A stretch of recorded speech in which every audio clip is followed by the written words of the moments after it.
Assembly parliament అభ్యర్థుల ఎంపికపై కసరత్తు పూర్తి చేసింది వైసీపీ. ఈ నెల 16వ తేదీన వైసీపీ అభ్యర్థుల్ని ప్రకటించాలని నిర్ణయించింది. ఇడుపులపాయలోని వైఎస్ఆర్ ఘాట్ వద్ద అభ్యర్థుల ప్రకటన ఉంటుంది. గతంలోనూ అక్కడి నుంచే వైసీపీ అభ్యర్థుల్ని ప్రకటించింది. ఒకేసారి 175 అసెంబ్లీ 25 పార్లమెంట్ అభ్యర్థుల్ని వైసీపీ ప్రకటించనుంది.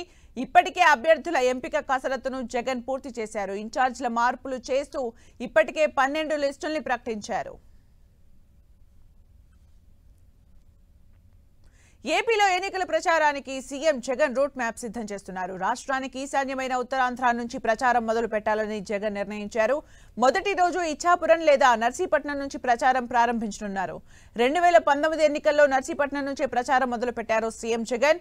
ఈ నెల 18 నుంచి ఎన్నికల ప్రచారం ప్రారంభించాలని నిర్ణయించుకున్నారు. ఇక రోజుకు 3 నియోజకవర్గాల్లో బహిరంగ సభలు, రోడ్ షోలు నిర్వహించాలని ప్రణాళికలు రూపొందిస్తున్నారు. ఇప్పటికే పార్టీ ముఖ్య నేతలతో రూట్ మ్యాప్ పై జగన్ చర్చించారు.